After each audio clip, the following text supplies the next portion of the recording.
Finalmente llegó.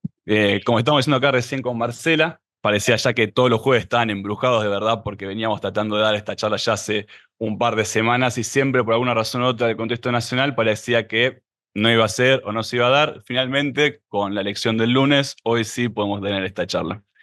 Eh, Cabe decir también que en un punto, como bien también decía Ignacio, está en el marco de la unidad electiva sobre la Argentina y su intento también de ser liberal para fines del siglo XIX, el mismo siglo XIX revisitado. Una pregunta que sale claramente desde el presente, y también desde el presente es lo que está del material, voy a hacer la famosa frase, que estaba hoy también para leer. ¿Pudieron leer el material recomendado por el moderador? Hay un par que dijeron que sí, un par que dijeron que no. Bueno, para los que están en el más allá desde el Zoom, vamos aclarando, había un material que es una nota que hizo la invitada que tenemos hoy acá, Marcela, para La Nación en febrero, en el que, no exento de polémica, Marcela podía comparar algunos de los aspectos de Juan Manuel de Rosas con el actual gobierno de Milei. Bien, a mí me pareció siempre como muy interesante ese ensayo, porque con cada cual que yo hablaba, como también le habrá pasado también a Marcela, era decir lo que es la polémica que surgió comparar a Rosas con Milei, comparar a Rosas con Milei, comparar a Rosas con Milei, cómo iba a hacerlo, cómo iba a hacerlo. Y la primera vez que lo leí yo dije, no le veo nada malo. O sea, yo enfáticamente concuerdo con Marcela en todo lo que decía. Porque si uno se lo pone a ver en detalle, son cosas que son efectivamente, que vamos a hacer un breve repaso. En el artículo, ella aprovecha para hablar mucho de un contexto también, no solamente nacional, sino de mundo, de mucha emergencia de outsiders en la política. Y aprovecha como disparador el mencionar el caso de Milei hoy en Argentina, pero también aprovechando ciertas cualidades que puede tener Rosas en todo su trayecto político. El primero es este, outsiders de la política. Gente que no son de un ámbito tradicional de la misma política, que irrumpen en esos ámbitos y consiguen victorias, por no decir también consiguen un gran caudal de votos en un punto o en otro. Eso de entrada. El segundo es una política estratégicamente diagonal. Mucho ir al conflicto, mucho ir al choque, que es básicamente resumido en los anatemas de cada periodo. Viva la Santa Federación, mueran los salvajes, asquerosos, inmundos, impios y todo lo que se pueda ocurrir, unitarios. Y hoy tenemos Viva la Libertad, carajo. Lo tercero, que me parece que es muy interesante de todo el artículo y va a ser el disparador en sí de toda esta charla, es la tensión que puede surgir tanto del Ejecutivo que está surgiendo hoy, como estuvo también viendo, pero también la situación que tuvo Rosas con los órganos de deliberación o el poder legislativo en cada momento. Bien se sabe, hemos tenido ya avanzados y han pasado muchas cosas también desde que escribió Marcelo el artículo, pero todas sus tensiones que ha tenido Milei para con lo que es el Congreso y toda la gente que está dentro y lo sabemos, pero también todo un proceso que también conllevó Rosas de muchos años para poder doblegar también ese mismo poder. Y el último, no menos importante, en sí, la estrategia que por lo menos implementó Rosas también en su momento y que la agita también Milei, que es la del plebiscito. Así a grandes rasgos. Entonces, yo por un punto digo, Marcela no es que está inventándole nada a Rosas y tampoco no es que está negando muchas cosas de la realidad. Me parece muy interesante ver entonces cómo cosas del siglo XXI la podemos ver también enumeradas también en el siglo XIX. Y es que ahí es una de las grandes lecciones que también bueno, una de las grandes lecciones que por lo menos Marcela se ha esforzado en dar en sus clases, que es decir, muchos de los problemas que tenemos hoy en el siglo XXI tienen su origen en el siglo XIX. Un poco vamos a ver si podemos hacerlo como medio disparador también, eso también para hacer esta charla. Y antes de ingresar definitivamente, primero principal me parece que habría que hacer como una breve introducción sobre quién es Marcela. Permiso. Marcela Ternavasio es profesora y licenciada en Historia por la Facultad de Humanidades y Artes de la Universidad Nacional de Rosario. También tiene un máster en Ciencias Sociales por Flaxo y doctora en Historia por la Facultad de Filosofía y Letras de la UBA. Su línea de investigación se han desarrollado dentro del campo de la historia poética de Argentina e iberoamericana del siglo XIX. Es autora de varios libros, como pueden ser La Revolución del Voto, Política y Elecciones en Buenos Aires de 1810 a 1852, La Correspondencia de Juan Manuel de Rosas, Gobernar la Revolución, Historia de la Argentina de 1806 a... No, Gobernar la Revolución de 1806 a 1852. Claro, no estaba tan mal. Y los juegos de la poética, las independencias hispanoamericanas frente a la contrarrevolución del siglo XXI, y también, obviamente, uno de los últimos que ha salido, candidata a la corona, sin mencionar la gran cantidad de libros que ella también ha compilado, los artículos que ha escrito, y obviamente hoy día también Marcela podemos decir que se recibe de polemista por el artículo que hizo también para La Nación con todo esto. Bien, no es la primera y la última vez que a Marcela la van a presentar, pero siendo que juega de local, yo diría que le demos un fuerte aplauso, que está hoy de vuelta con nosotros.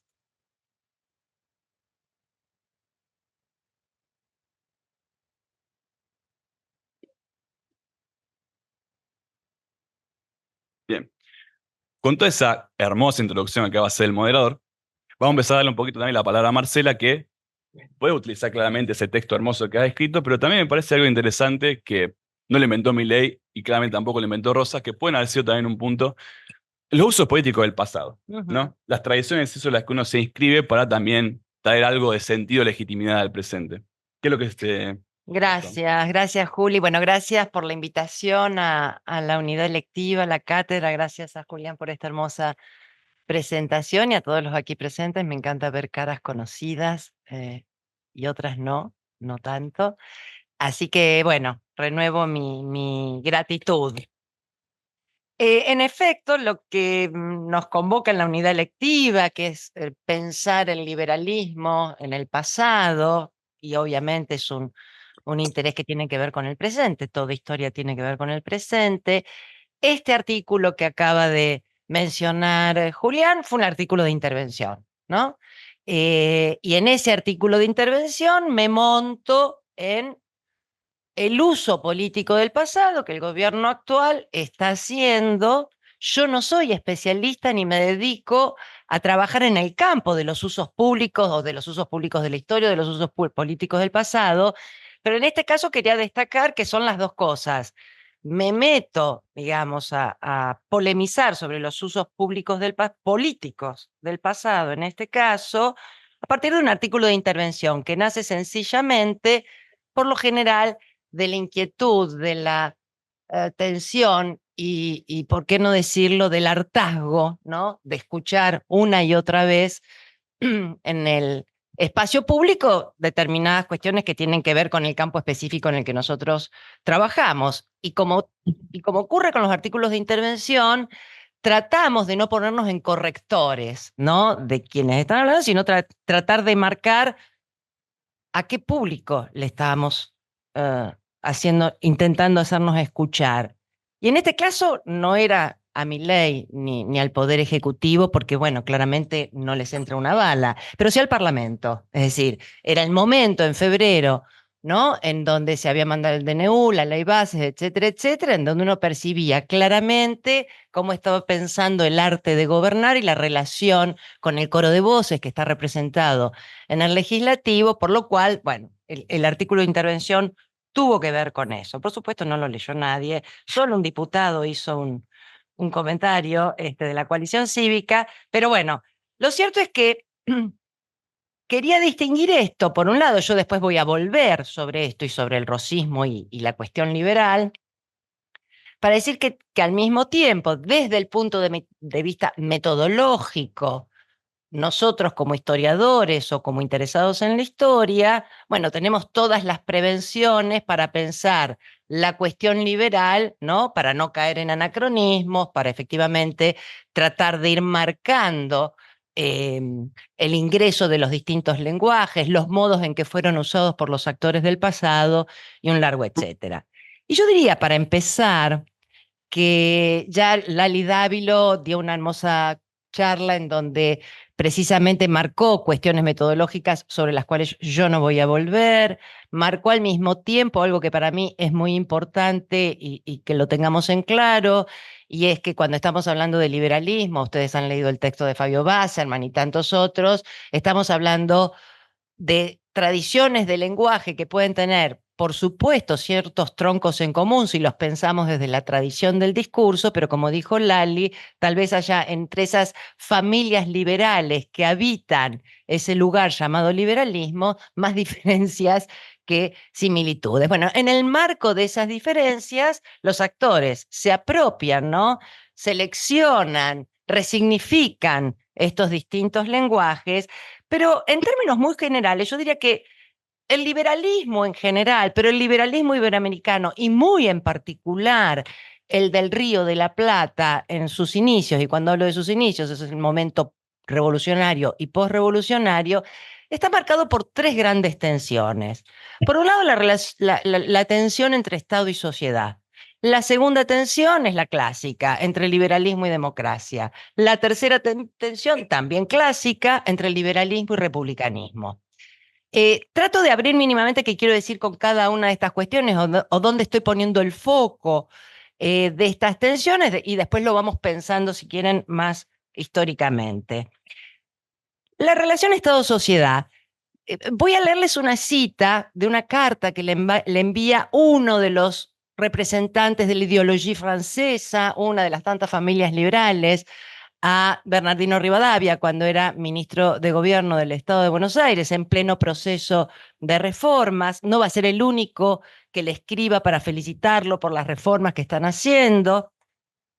Pero en este caso, cuando es una respuesta a una carta de Rivadavia, en donde Rivadavia le comenta que le está enviando la traducción que el Deán Funes hizo del ensayo sobre las garantías individuales de Pierre Donoux, ¿no? Que había salido en esos años, y como respuesta le dice Tracy, en relación a esa traducción, lo siguiente: me doy perfecta cuenta de cuán útil sería y hasta cuán necesario en un país, en relación al Río de la Plata, en que, cosa poco común, el gobierno es más liberal que los gobernados. Punto. Esto nos está marcando, ¿no?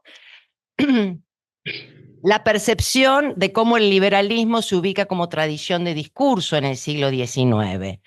Sheldon Walling, en su libro, en su viejo libro y clásico para los que hemos pasado por maestrías en teoría política o en ciencia política, es lectura obligatoria, estaría dentro de los textualistas, no de los contextualistas de la escuela de Cambridge, de la cual ustedes han también comentado, también lo ha comentado Lali, y dice, bueno, las dos grandes tradiciones de discurso decimonónicas, a saber, el liberalismo y el marxismo, son de enclave societalista. Es decir, ¿qué quiere decir Sheldon Walling con esto? Bueno, que en ambas tradiciones de discursos, más allá de las enormes distancias que hay entre ellas, se considera o se parte de la base de que el cambio, de que el motor del cambio está en la sociedad y no en el Estado. Uno podría decir inverso a lo que efectivamente la tradición ilustrada del siglo XVIII intentó, a través de sus distintas familias y sensibilidades, instaurar la idea de que efectivamente la sociedad podía ser modelada desde arriba. Es decir, el liberalismo parte del supuesto de que la sociedad tiene que hacer suyo los valores, digamos, metabolizarlos de tal manera para que en efecto pueda convertirse en el motor de esa sociedad que debe ser. Y en este sentido, cuando Tulio Alperín-Dongui, voy a dar dos o tres citas de Alperín, que como saben fue un historiador que pensó mucho en torno a la cuestión liberal. Ustedes van a leer Una nación para el desierto argentino. En este caso estoy citando a un texto que salió en francés y que no fue traducido. Esperamos que pueda salir traducido pronto en un trabajo en marcha, que decía lo siguiente, con su, por supuesto, acostumbrada perspicacia. Cuando se examina, dice Tulio, ¿a qué se refería el liberalismo que nacía en Hispanoamérica al cerrarse la etapa guerrera de la Revolución, cuando proclamaba que la victoria sobre España no se habría completado mientras no se cancelasen también los rasgos que en las nuevas naciones perpetuaban el legado social, ideológico y económico de la antigua metrópoli? Se descubre que la lista de transformaciones que proclamaba urgentes podría haberse justificado también invocando la urgencia de completar las reformas borbónicas. Punto. Está en línea con lo que, para quienes han transitado por ya creo que todos, Argentina 1, el texto de Jorge Myers sobre letrados de la época rivadaviana, ¿no? Nos muestra muy bien la impronta ilustrada que tiene este liberalismo inicial. Una impronta ilustrada en donde, a falta de una sociedad capaz de motorizar los cambios, es decir, en el marco de sociedades frágiles y débiles, es el Estado el que debe modelar desde arriba la sociedad.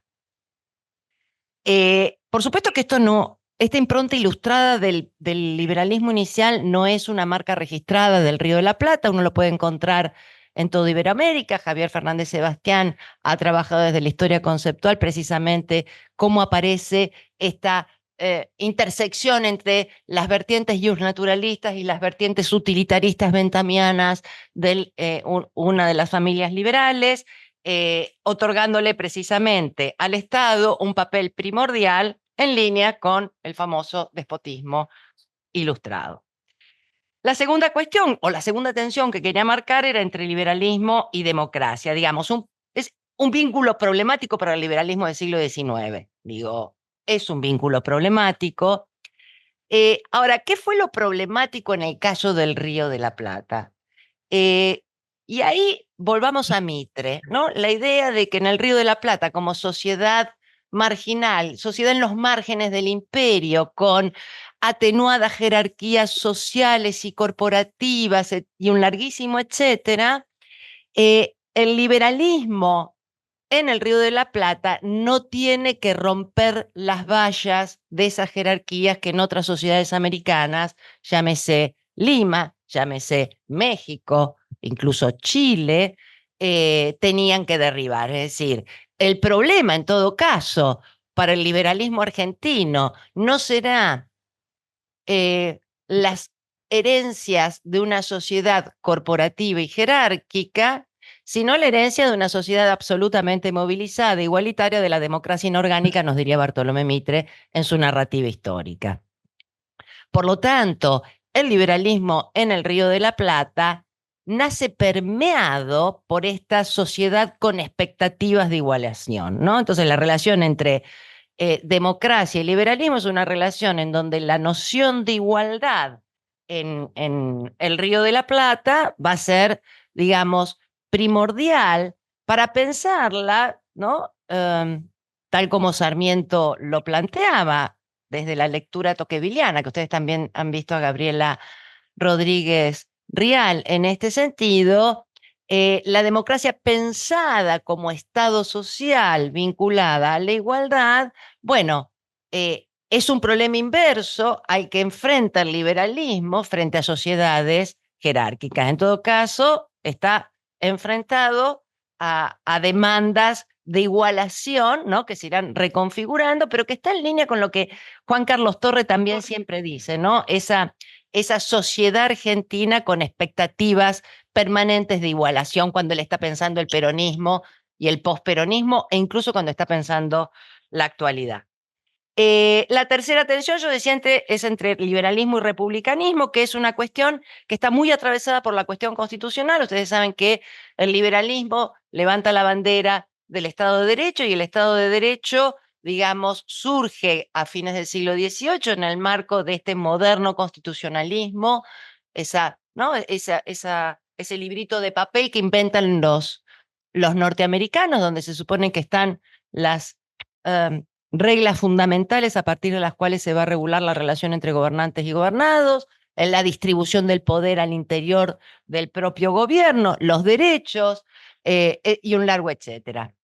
En este punto y en el resto de la conversación me gustaría detenerme, porque yo creo que este es otro punto nodal y que hace referencia al artículo de intervención que hablábamos al comienzo, ese lenguaje liberal y constitucional que viene a garantizar el Estado de Derecho y que, por supuesto, como toda constitución, siempre tiene al comienzo una declaración de derechos individuales o de carácter más comunitario. El énfasis según los casos, vamos a ver que las constituciones hispánicas van a tener al comienzo un fuerte carácter comunitarista en la declaración de derechos asociados precisamente a la tradición política y jurídica hispánica, donde la noción de individuo tardará, digamos, ¿no? en emerger. Y ahí hay dos grandes dispositivos sobre los cuales está puesta la atención de toda ingeniería política liberal y democrática. Y es, por un lado, la que ancla en el principio de legitimidad de origen, que es la representación política vehiculizada a través del voto, de las mayorías, del expediente técnico de la mayoría, y el principio de división de poderes que viene precisamente a fijar límites al poder, límites al ejercicio del poder de los gobernantes respecto de los gobernados, pero límites al ejercicio del poder en el interior de los propios órganos de gobierno. ¿Por qué digo que acá hay un primer problema? Bueno, por un lado, la idea misma de representación como legitimidad de origen ancla en los derechos naturales, ancla en el principio del consentimiento, ancla en algo que para las sociedades que rompen con el antiguo régimen va a ser muy fácilmente perceptible. Tiene que ver con la idea del autogobierno. Mientras que el principio de división de poderes, caro al liberalismo, para limitar, ¿no?, la legitimidad de ejercicio, es puro artificio, es puro producto de la ingeniería política. Y puedo inventar desde el enorme poder que tiene el poder constituyente tantas formas de dividir el poder, ya sea a través de la idea más francesa de la Constitución de 1791, la fusión de poderes, o el checks and balances de la tradición británica, que pasa precisamente de la monarquía moderada británica a el formato republicano norteamericano, un formato que nosotros heredamos en gran parte a partir, ¿no?, de nuestra Constitución del 53, pero que va a estar con mucho mayor concentración en el poder ejecutivo de lo que la Constitución norteamericana va a estarlo. Y acá decir, digo, una sola cosita.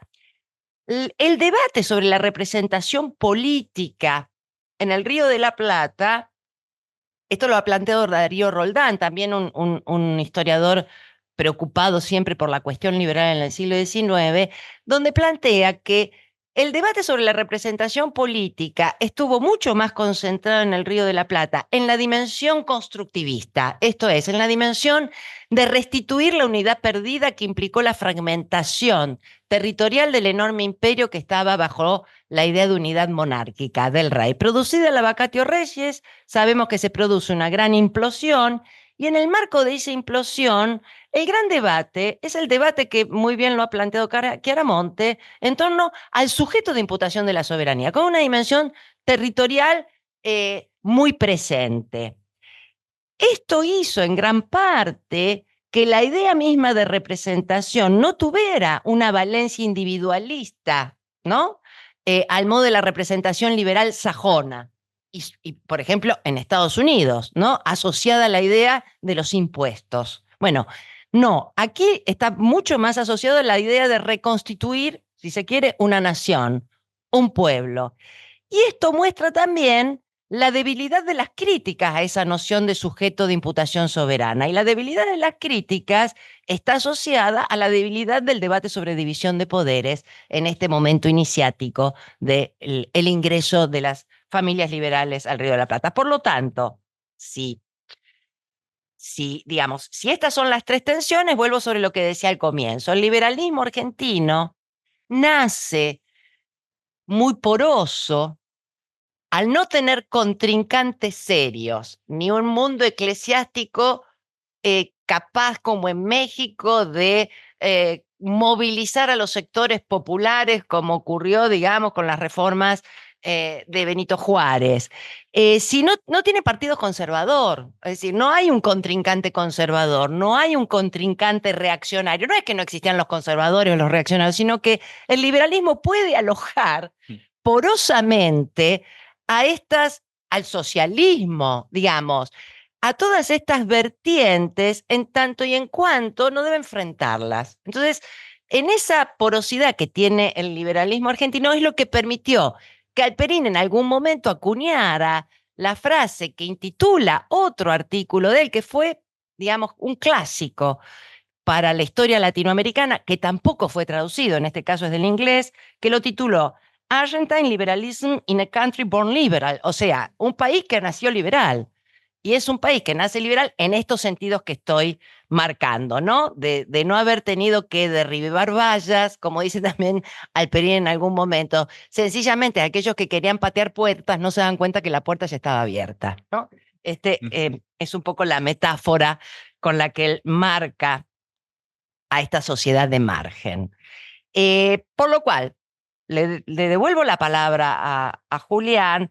Me parece que tal vez puede ser interesante, no sé, periodizar cómo van. Sí, estaba pensando más que nada. Todas estas tensiones que está también marcando Marcela, pensándolas claramente en lo que es el ámbito local nuestro, eh, las cualidades propias que ha tenido, porque bueno, retomando un poco también las lecturas que hemos dado. Wasserman, por ejemplo, que también mencionaba sobre en qué momento puede surgir una facción o un movimiento liberal, cuando la verdad lo que acá hubo fueron otras cosas con otros nombres, que también discutían cuestiones, por ejemplo, esto que lo mencionaba Caramonte, sobre el sujeto de imputación soberana, que hablaban también mal y pronto sobre también Caramonte, en qué momento puede surgir un sujeto en sí liberal, cuando también está dando un montón de continuaciones con lo que era, si puede decir también por arriba, modulación del antiguo régimen o cosas más propias en sí de la colonia que están dando acá.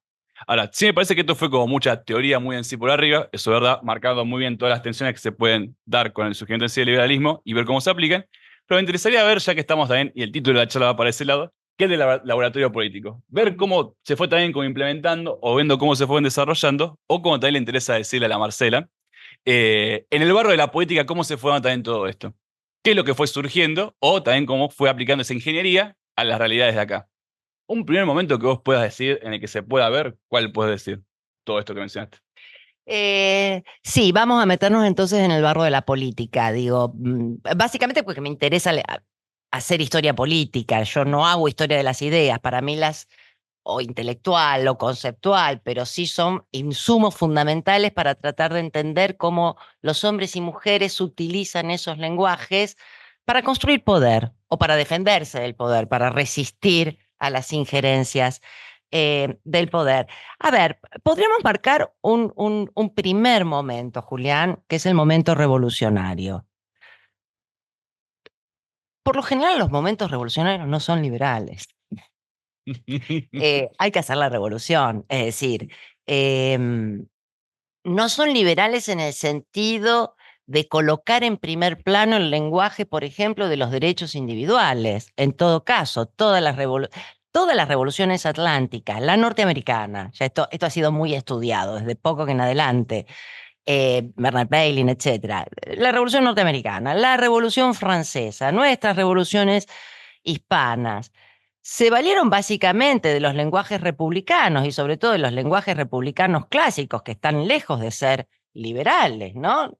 Remitiendo al modelo romano, en donde es la idea de libertad positiva, volviendo a libertades antiguas y modernas según Benjamin Constant o Berlin, libertades positivas y negativas. Bueno, la libertad positiva es aquella que le exige, ¿no?, al miembro de la comunidad republicana participar activamente por el bien general y común de la comunidad y abandonar precisamente algo que tampoco está contemplado en ese republicanismo clásico, que es la idea de distinción entre espacio público y espacio privado. Es decir, no hay lugar para el espacio privado, todo el espacio está devorado, ¿no?, por la idea misma republicana. Ahora bien, en ese momento revolucionario, y puesto que esto no era la Revolución Francesa, sino que en el mundo americano las revoluciones son revoluciones que tienen que ver con la demanda anticolonial, ¿no?, que van luego a derivar en revoluciones de independencia, pero es el primer gran proceso de descolonización a escala global. Por lo tanto, la idea de libertad que está, digamos, acuñándose en esos lenguajes republicanos clásicos que son los que sirven para que la gente vaya a morir y dar su vida como reclutado y soldado en una guerra por una causa. En ese punto, la idea de libertad es una idea de libertad comunitaria, la idea de libertad asociada al principio de autogobierno, en contra de una metrópoli, es decir, en contra del ejercicio considerado de usurpación y despótico por parte de un centro sobre las periferias, si se quiere. Entonces, la idea de libertad no es porque en los primeros proyectos constitucionales a escala latinoamericana no hayan aparecido las famosas declaraciones de derechos individuales en los proyectos constitucionales, pero el énfasis en los lenguajes es más bien el de derechos comunitarios, el de derechos territoriales, el de derechos al autogobierno, el de derechos asociado, ¿no?, a que ya no vamos a depender más de una madre patria, porque esa madre patria se ha comportado como una verdadera madrastra. Entonces, todo, porque acá hay un libro muy reciente de Chema Portillo Valdés que trabaja precisamente cómo el lenguaje de las emancipaciones se nutrió del lenguaje doméstico y familiar en el antiguo régimen, la idea del pater familias, la idea. Entonces, bueno, el punto es que cuando la metrópoli empieza a repensar su concepto de nación, es una nación que piensa endogámicamente en quienes componen la sociedad peninsular y, digamos, y deja fuera, ¿no?, a los americanos. Los americanos están pensando a la idea de nación desde el patriotismo criollo, ¿no?, y buscar en la historia su propia genealogía. Por lo tanto, la emancipación es una emancipación también en términos del lenguaje del derecho privado y del derecho de familia, digamos, no derecho de familia, sino de la noción misma de comunidad familiar, ¿no? Entonces, digamos, ahí es muy interesante ver cuando el primer ensayo, la primera constitución que en el mundo occidental va a adoptar el nombre de liberal, es la Constitución de Cádiz de 1812, va a tener un primer ingreso en el Río de la Plata, donde los rioplatenses y todos los insurgentes que no aceptaron formar parte del ensayo gaditano van a mirar con desconfianza la palabra liberal. Bueno, ¿por qué? Porque no pueden sino ver en que esa nación bihemisférica que la Constitución de Cádiz ha dado para reunificar el imperio no deja de ser una nación imperial. Entonces, el concepto mismo de lo liberal procedente de una madre patria que se ha convertido en madrastra y que nos hace la guerra, dirá toda la prensa periódica, bueno, no goza, y en esto me parece que, bueno, el texto de Fabio Wasserman muestra muy bien, ¿no?, cómo va modulándose el concepto de lo liberal, quiénes eran considerados liberales, todavía no aparece la palabra liberalismo, en fin. Yo diría que el punto de inflexión es cuando termina la guerra, y como suele ocurrir, si termina la guerra y se pone fin a la revolución, ahora hay que organizar a este nuevo sujeto o a estos nuevos sujetos plurales de soberanía al modo moderno que el liberalismo y el Estado de Derecho indica, y que es precisamente darse constituciones, organizar el sistema representativo, organizar la distribución de los poderes entre gobernantes, gobernados dentro mismo del gobierno y un largo etcétera. Y ahí yo diría que viene lo que podemos llamar el momento rivadaviano como ejemplificador no sé si tenés algo para decir de esto o para preguntar que no haya quedado claro. Estaba escuchando atentamente en realidad. Soy también un estudiante dentro de esta lectiva, así que también estoy como haciendo las anotaciones mentales. No, estaba pensando, a modo entonces de frontera, Sí. vos marcás entonces ya el periodo de guerra, porque mencionás una relación, vamos a decirlo medio así de metafórica, como decías, de madrastra en sí que podemos tener sobre todo esto. Es una metáfora que usa Bolívar, ¿eh? La madre Citamos a patria Bolívar. se convirtió en una verdadera madrastra. Es decir, la pluma de Bolívar al lado del resto de los libertadores, digo, hay que marcarlo. Tal cual. Y vos decís, hay claramente un impasse cuando ya la guerra está totalmente declarada. Ya ahí uno tiene que tomar postura, ya dejamos de ver ya con un ojo para lo que está pasando también allá, del otro lado del charco, por así decirlo, y empezamos a ver lo que podemos empezar a hacer acá. Y una vez finalizada la guerra, decir, bueno, ¿y ahora qué ¿Y hacemos? ahora qué? Tal cual. Y vamos directamente entonces ya a lo que puede ser. Ahora, ahí sí, pero ahí hay un punto, Juli. em, previo a la terminación de la guerra, y es que obviamente tiene que haber gobiernos provisorios, como José Carlos Chiaramonte lo llamó, se vive en una situación de provisionalidad permanente, ¿no? Estos gobiernos y los proyectos constitucionales que fracasan, los congresos constitucionales, etcétera, etcétera. En el marco de esa provisionalidad, bueno, hay gobiernos, ¿no? Más débiles, más fuertes, que, como decía en 1816 un artículo, no me acuerdo si era del censor, dice, bueno, la autoridad del directorio llega hasta donde llegan las balas de fusil del fuerte, ¿no?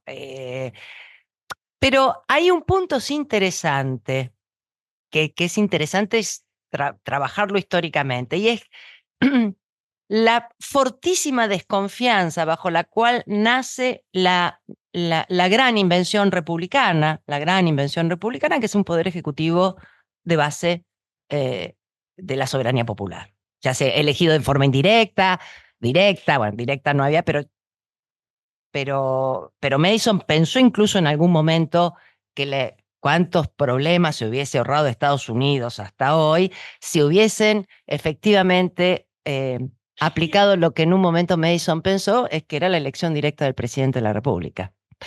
Y no este demencial sistema electoral, ¿no? Que tienen los Estados Unidos. Después podemos hablar de eso, pero tiene que ver con esto, con la desconfianza hacia una autoridad unipersonal.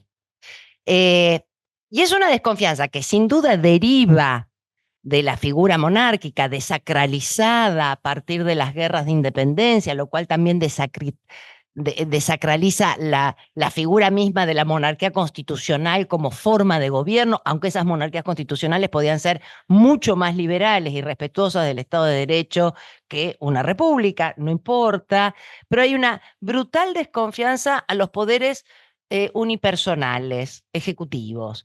Fíjense que los primeros gobiernos rioplatenses, y no solo rioplatenses, son colegiados. Y la idea del gobierno colegiado es una idea del republicanismo clásico, y es que efectivamente la colegiación del poder hace que los propios miembros se limiten entre sí en los procesos de toma de decisiones, hasta llegar a la figura del directorio. Pero al dar cuenta, cuando lo eligen a él como director supremo, previo, cuando se impone, siendo el diputado en la Asamblea del año 13, la figura directorial y lo eligen a su tío, ¿no? A Posadas como primer director supremo, dice lo que le costó negociar los votos en la Asamblea, porque todos miraban con muchísima desconfianza la idea de un poder ejecutivo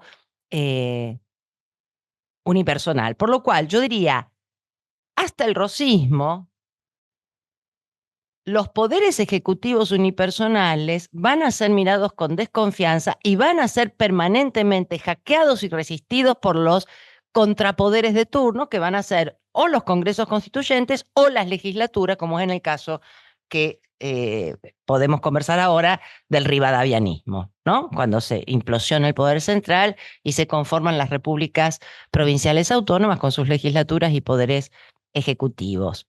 Entonces, eso quería también señalar Y efectivamente, como vos decís, bueno, cuando termina la guerra, ahora el desafío es mayúsculo, en primer lugar porque hay que terminar de pacificar esa sociedad, movilizada, militarizada, y en segundo lugar, ordenarla. Exacto. Acá hay otra tensión, ¿no? Obvia, que es la relación entre libertad y orden, ¿no? Que es la que va a poder captar muy bien el rosismo. La tensión entre libertad y orden que atraviesa, sin duda, a todo el liberalismo decimonónico, ¿no? La idea del desorden, de la anarquía, ese es el gran fantasma. Ahora, en la época rivadaviana lo que tenemos es una convicción ilustrada de que es posible importar y apropiarse de los principios más modernos del liberalismo, de la ideología, etcétera, etcétera, del republicanismo, para modelar una nueva sociedad. Volvemos a la primera tensión entre Estado y sociedad, ¿no?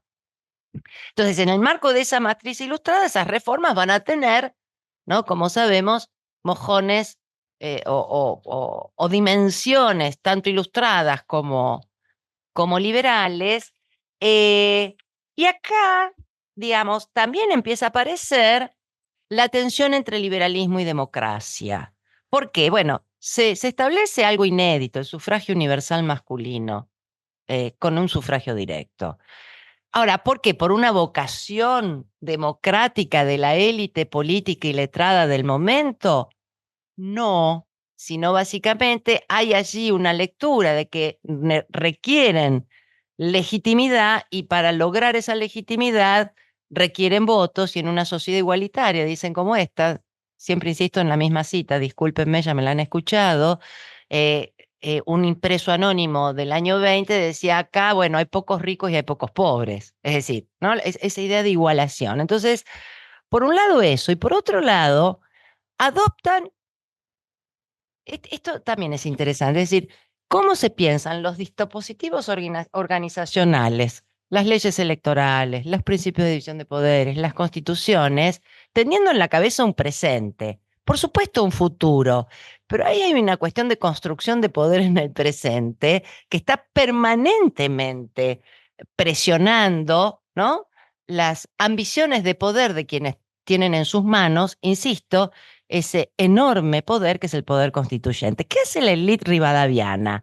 Decide no dar una constitución y decide no darla de manera deliberada, seguir el camino gradualista británico, del liberalismo británico. Ahí Canning les está diciendo, no hagan constituciones ready-made, ¿no? ¿Para qué quieren?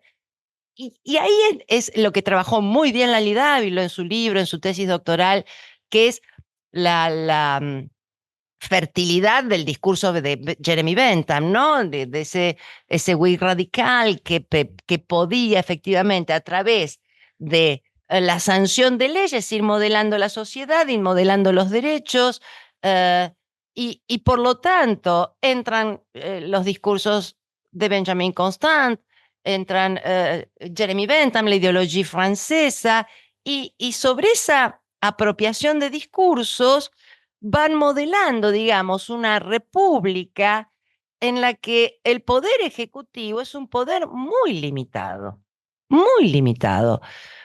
Cuando uno lee el debate en la Sala de Representantes de 1822 de Buenos Aires, porque dado que no tenían una constitución, se dan un reglamento, como ocurre en todo parlamento, un reglamento interno, ¿no? Para el orden de los debates y un reglamento interno de la sala, que habría que tomar un examen a quienes son elegidos diputados de haber estudiado por lo menos el reglamento interno, ¿no? Jeremy Bentham decía, además, los legisladores y los políticos tienen prohibido leer sus discursos. ¿Por qué? Porque leer el discurso obtura la libre deliberación.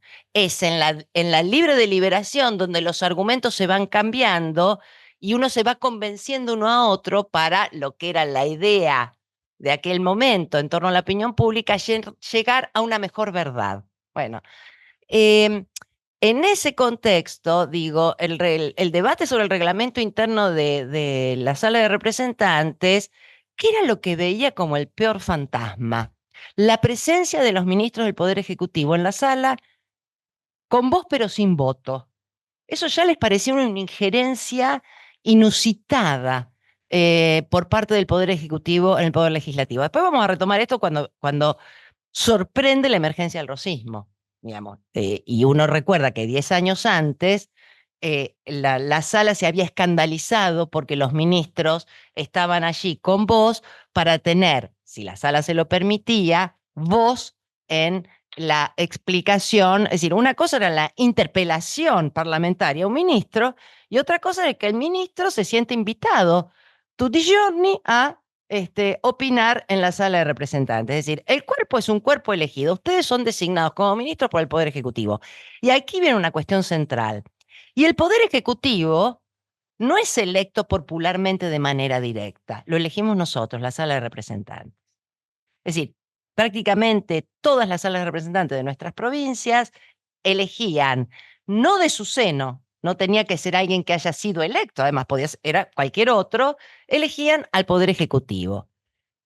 Esto, sin existir una constitución, además, provocaba lo que los politólogos llaman una modalidad de fusión de poderes entre el legislativo y el ejecutivo. Una fusión de poderes, ¿por qué? Porque el legislativo elige al ejecutivo y si además no hay una constitución que delimite la injerencia y atribuciones de cada uno de esos poderes, a lo que puede dar la fusión de poderes es a un ejecutivo absolutamente débil, que ha sido electo y depende de las mayorías de la legislatura y de lo que las legislaturas efectivamente eh, legislen, y otra Tipo de oposición. es el rosismo. Es decir, que en efecto la legislatura elija a un gobernador y que decida renunciar, es decir, la legislatura decide atarse las manos y en este caso no para no invadir otro poder, sino para delegarle a otro poder facultades extraordinarias. ¿Sí? Entonces, esas facultades extraordinarias son legales y legítimas porque se las da un poder que ha sido electo popularmente. Esta es una cuestión de ingeniería política, pero que se entrelaza, como dije, con aquello que deviene del derecho natural y del principio ius naturalista del consentimiento, y es que en definitiva, donde reside el poder popular es en el coro de voces de los legislativos. Y esto Mason lo tuvo muy claro también para justamente intervenir a partir de la idea de un checks and balances, porque a la tiranía de uno, de un poder ejecutivo superpoderoso, se le contrapone la amenaza de la tiranía de las mayorías. ¿Cómo balancear, no? Este equilibrio o desequilibrio según las coyunturas. Entonces, digamos, en la década del 20 lo que tenemos es ya un ingreso de discursos liberales que vinculados a la cuestión republicana, empiezan a pensar ¿no? en cómo cranear estos distintos principios de organización, de la representación, como asimismo de la división de poderes. Y ahí hay un punto interesante también, y es la libertad de opinión, la libertad de prensa. No, pues bueno, es obvio, son temas que vuelven una y otra vez. Claro, porque en todo esto también hay que hablar del momento deliberativo sobre también los candidatos y cómo también juegan todo esto la prensa. Exacto. Y la primera ley de libertad de imprenta, como saben, 1811, se va a consolidar el fomento de la opinión pública. Ahora, siempre esa libertad de imprenta o libertad de prensa o libertad de opinión estaba, digamos, bajo el manto de el juicio de prensa, si había injurias a la moral, injurias a la religión, era un juicio de imprenta, no una censura previa. La censura previa la establecerá finalmente Juan Manuel de Rosas. Pero hay un punto en la ley de Dorrego de 1828, va a haber muchos juicios de imprenta, en donde se establece específicamente en la ley cuáles son los puntos restrictivos que pueden llevar a un juicio de imprenta que tienen que ver esto, ¿no? Con la ofensa, con la injuria. Y eso va a durar prácticamente todo el siglo XIX. O sea, digo, y es interesante porque, bueno, siempre ahí está, vuelve hoy el debate, ¿no? X y en Brasil y también ahora en Australia, prohibidos por, bueno, fake news, por atentar contra, bueno, los discursos del odio, etcétera, etcétera. Bueno, digo, esto ya está planteado en el liberalismo originario y en la idea misma de una libertad de prensa total, pero, y ahí, ¿no? Bueno, es una aporía, digo, en todo caso, es una aporía en el sentido que no hay una solución benigna posible. Eh, Así que bueno, nada, digo, la idea de la opinión y la fuerza de la opinión y de la libertad de prensa va a ser un principio para la década revolucionaria y ni hablar para los años 20 de una gran potencia, ¿no? O sea, en los años 20 yo diría, hasta hay una suerte de impostación, de sobreactuación, de importación de la idea de deliberación. Es decir, ¿no? Algo así como Rousseau obliga, ¿no? a los hombres a ser libres, bueno, acá obliga a los hombres a deliberar. Es decir, la deliberación es una suerte de Júntense, charlen, claro, de bien vean, inmutable, vayan a negocien. la cárcel. Bueno, claro, después cuando esa libertad de prensa, en efecto, comenzó a hablar mal del gobierno una vez que estaba en el Congreso de 1824-27, de quienes habían sobreactuado la libertad de prensa, por supuesto empieza a mostrar, ¿no?, las uñas y a ver de qué manera podían efectivamente ejercer algún límite o en todo caso ahí empiezan las injurias cruzadas y las polémicas de la prensa de aquella época eran sumamente virulentas, ¿no? Y muy divertidas.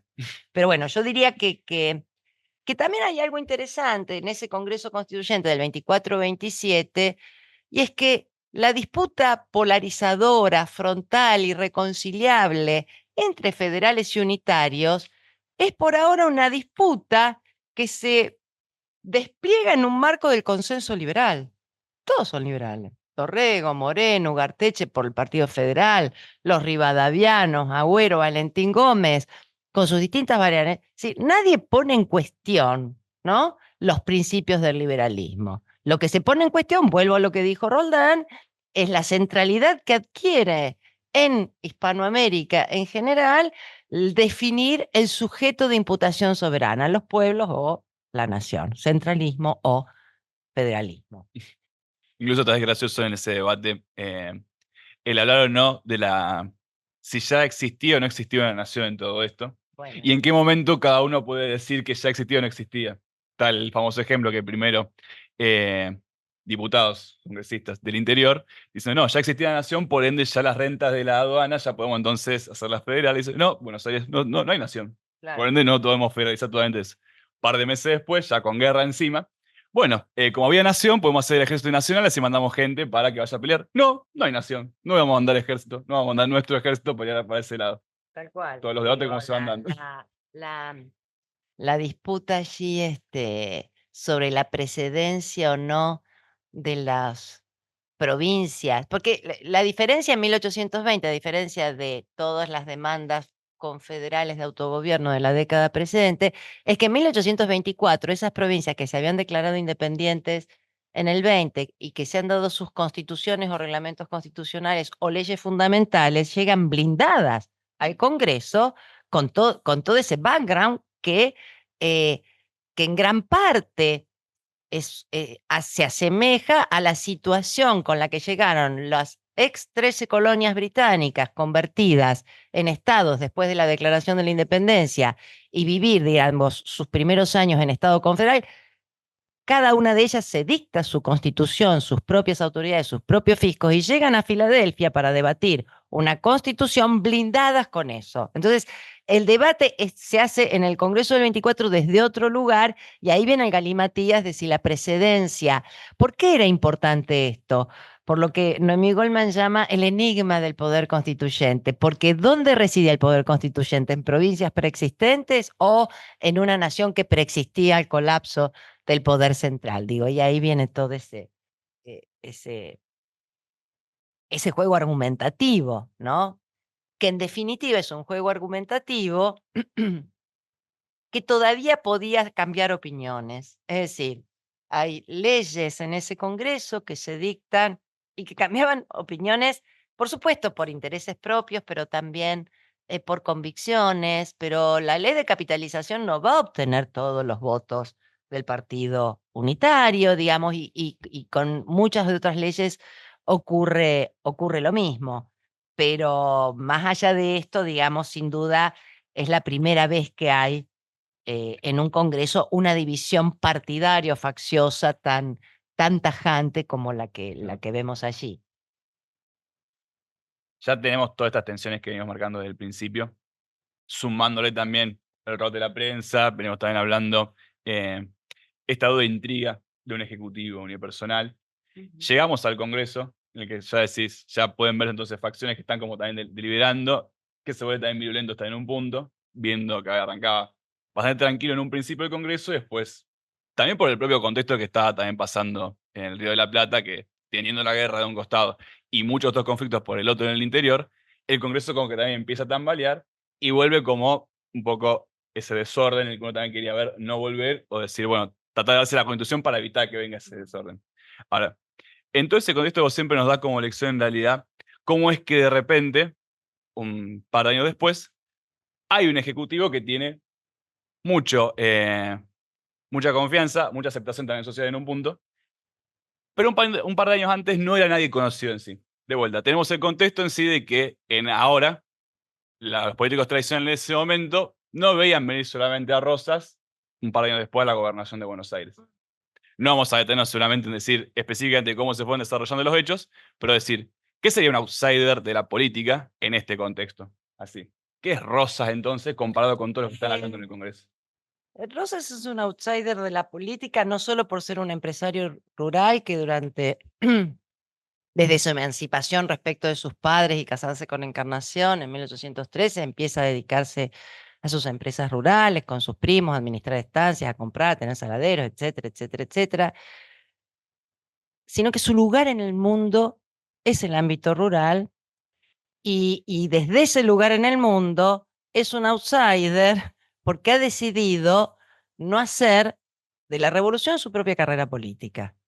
Y lo ha decidido además deliberadamente, ha tenido intervenciones como en 1820, como miliciano, hace una carrera meteórica como miliciano allí, porque bueno, porque él tenía mucha influencia en las zonas rurales como para poder movilizar, digamos, e imponer el orden en la anarquía del año 20 en Buenos Aires, pero lo que vemos en el Rosas de los años 20 es una persona que es renunciante serial a las cosas para las cuales lo eligen o lo designan. Un renunciante serial. Totalmente alejado de todo ese mundillo, básicamente. Exacto. Y ahora, hasta ahí uno podría decir, no le interesa, pero no muestra desprecio hacia ello. Joder. Pero cuando va a ser designado comandante, ¿no?, de campaña en Buenos Aires, en plena guerra y disolución del Congreso y en plena guerra contra el Brasil, un poco lo que yo digo ahí es como que él de a poco, en el lugar en el que va amasando su poder dentro de la carrera miliciana, sin duda empieza ya a disputar con el poder político, por cuestiones de recursos, sin duda, y ese poder político está en manos de un federal, de Dorrego, eh, pero, digamos, en el marco de esa disputa, lo que está en juego es la disputa por el liderazgo del federalismo. Entonces, estos personajes que pertenecen a los sectores económicamente dominantes, los Anchorena, su primo Juan Manuel de Rosas, etcétera, etcétera, eh, devienen como advenedizos federales a partir de oponerse a la ley de capitalización. Es decir, oponerse a una ley que le metía la mano en los bolsillos es en gran parte la forma de ponerse en la oposición, más por oportunismo, ¿no?, que por convicción al partido unitario. Digamos, los Anchorena y Rosas ha apoyado al Partido del Orden Rivadaviano.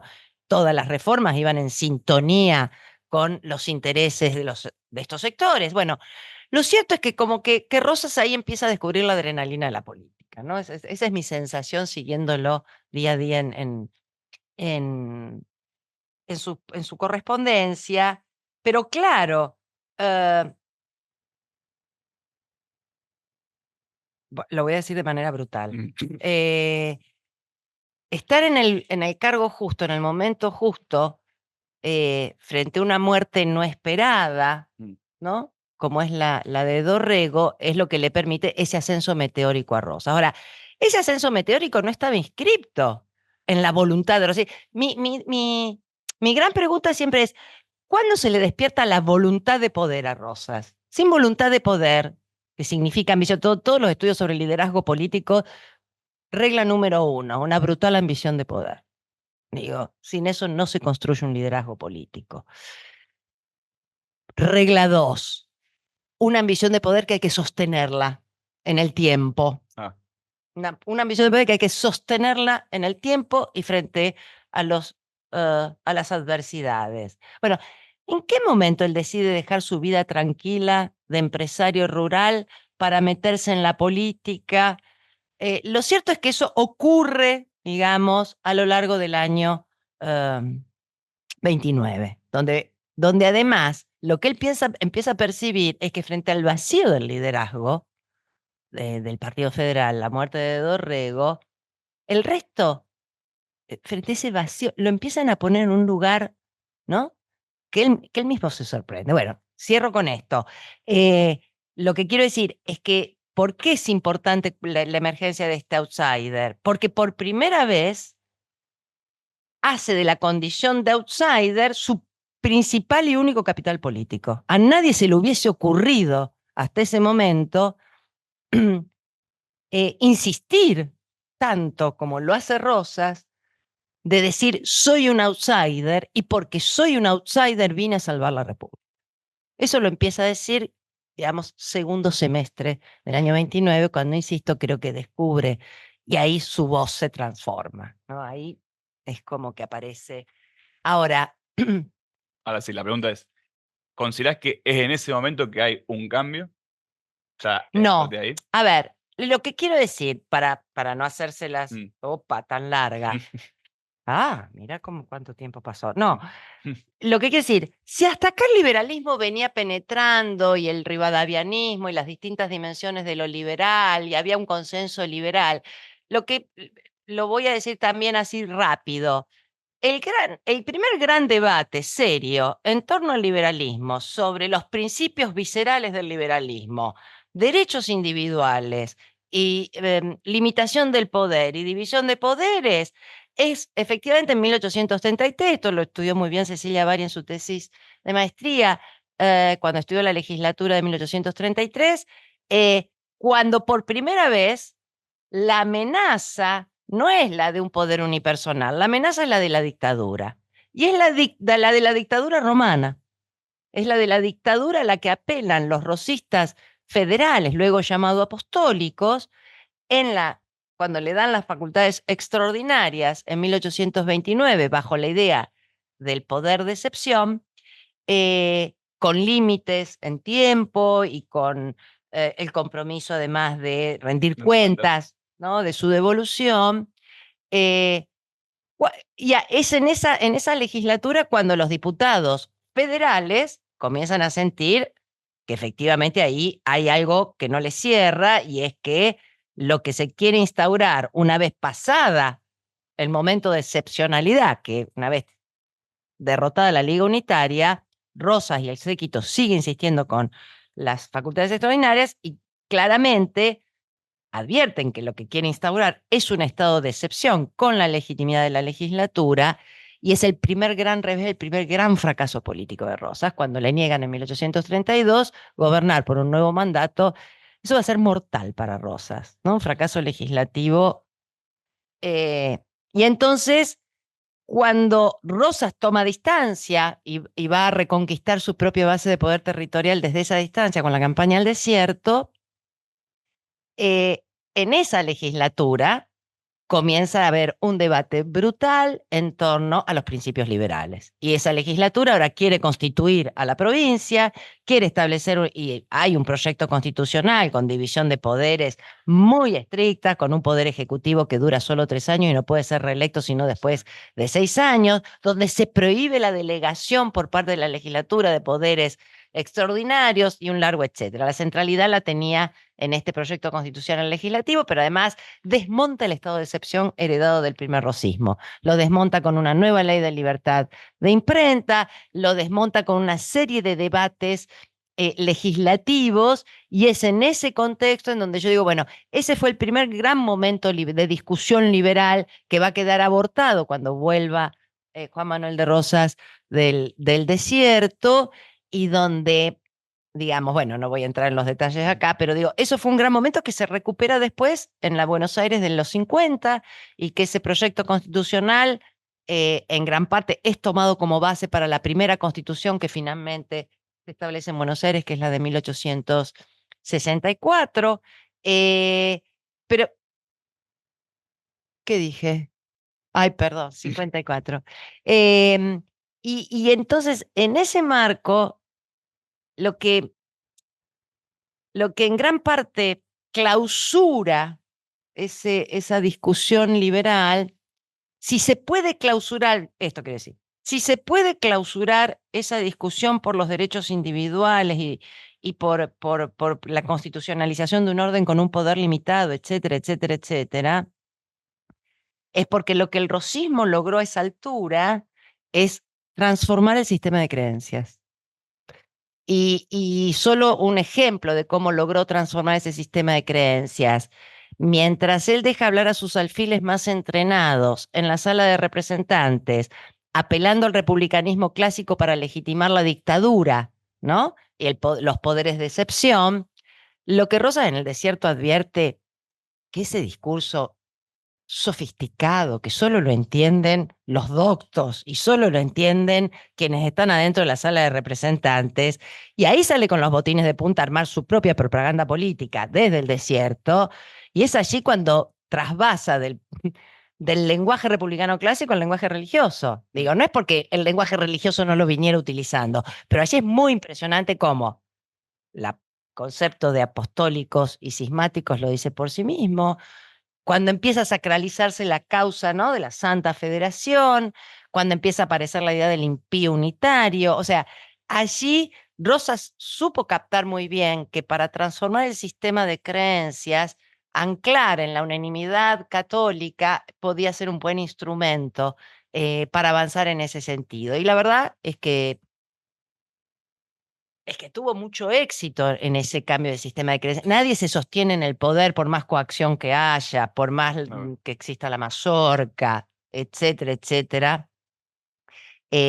Más de 20 años, si no hay allí, digamos, una convicción, ¿no?, en torno a una causa, que en este caso era la causa federal. Esto, digamos, y es tan brutal el cambio en el sistema de creencias que da vuelta a todo el discurso liberal. Entonces, aquello que no podía ser parte del umbral de lo decible, aquello que si lo pensaba lo tenía que decir en voz muy baja entre algunos conocidos. Por ejemplo, che, ¿cómo arreglamos las próximas elecciones? A ver de qué manera podemos movilizar a la gente, armar las listas, quién pone la lapicera. Bueno, todo eso era subterráneo. Después entonces aparecía el discurso deliberativo en la prensa periódica. Rosas en el discurso que da en 1837 frente a la sala de representantes de apertura, explica por qué es la lista única que él arma lo mejor que le puede ocurrir a la sociedad bonaerense. Digo, y eso es aceptado y aplaudido, algo que hubiese sido inimaginable, ¿no?, ser dicho públicamente poco tiempo antes, como tantas otras cosas. Es decir, ¿dónde medir? Y con esto cierro. ¿Cómo medir ese cambio en el sistema de creencias y en relación también al liderazgo de Rosas? Es que lo que logra revertir Rosas y transformar notablemente es, es cómo, es cómo mide los costos políticos. Es decir, esto puede uno llevarlo obviamente hasta el presente. Lo que antes significaba un enorme costo político deja de serlo. Y aquello que se considera un costo político lo capitaliza como un beneficio. Esa es la forma de construcción de su base de poder, ¿no? Instaurar una lista única. Iba contra todo, cercenar la libertad de prensa. Digo, todos estos principios son absorbidos por una sociedad que por supuesto va a tener grandes oposiciones y le va a pasar a sangre y fuego y van a estar todos en el exilio. Pero también es cierto, como bien sabemos, que esa generación del 37, que supo reconstituirse muy bien en su propio relato sobre el pasado reciente, eh, miró con muchísima simpatía a Rosas, ¿no?, en ese año 37 y 38, hasta que finalmente Rosas les explicó que él no estaba dispuesto a tener intelectuales orgánicos, digamos, que para eso lo tenía De Angeli. Digo, pero Me alcanza y me ahí, sobra. es decir, ahí es la hipótesis de Jorge Mayes, es tal cual. Es decir, los románticos descubren el liberalismo cuando tienen que ir al exilio porque les han conculcado los derechos individuales. Ahí viene el giro liberal, no antes. Bueno. No, capaz una última cosita así y ya podemos abrir a preguntas. Que justo mencionamos muy por arriba, así, a la generación del 37. Así por lo menos un resumen. Toda esta generación nace claramente y se considera hija de la Revolución de Mayo. O sea, por dar justo un ejemplo grosso, Alberdi nace básicamente en 1811 y él es consciente de todo lo que está pasando y todos pueden ver en su mayoría todas estas deliberaciones que están pasando y todo lo que está pasando también con Rosa en todo ese mismo momento. Ven también cómo se da el plebiscito en el que le dan la suma del poder público y lo ven a él ya con su poder consolidado en un punto y comenzando su régimen. En el medio, ellos también cursando, estudiando, es cuando empiezan a hacer esas reuniones en Marco Sastre, Y creo que también querías mencionar una cuestión de lo que se estaba dando, que pone también, Echeverría también empieza a tener su cuota en sí en la prensa en ese momento, en el que empieza a ser bastante conocido, que por eso también la propia generación le invita y le dice si le puede brindar un orden de lecturas a todo lo que está dando. Y llegado un momento en esto, en el que piensan, podemos ser intelectuales de Rosa, podemos ofrecerles algo, podemos con este conocimiento ofrecer otra cuestión. Que después, bueno, ya me estoy mencionando, con De Angelis a Rosa parece que la canción le sobraba.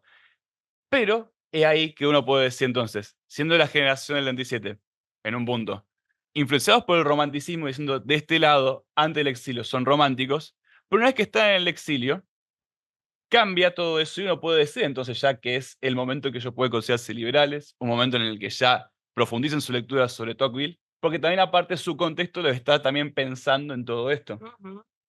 Así, a grandes rasgos. Eh, ¿Qué es lo que pueden empezar a pensar en ese momento? Sí. Tenemos un ejemplo así bien concreto como para no ser muy largo.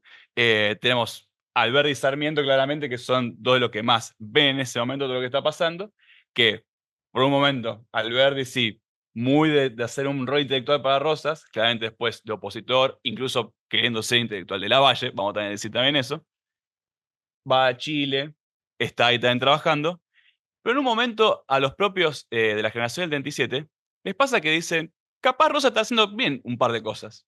Un par. No le van a decir que está haciendo bien todo. Pero un par de cosas le reconocen. ¿De qué pueden servirle eso que le reconocen para a posteriori? Y ya podemos como ir cerrando ya esa parte, me parece. Y ahí es el orden, como sabemos, eso nació para el desierto argentino.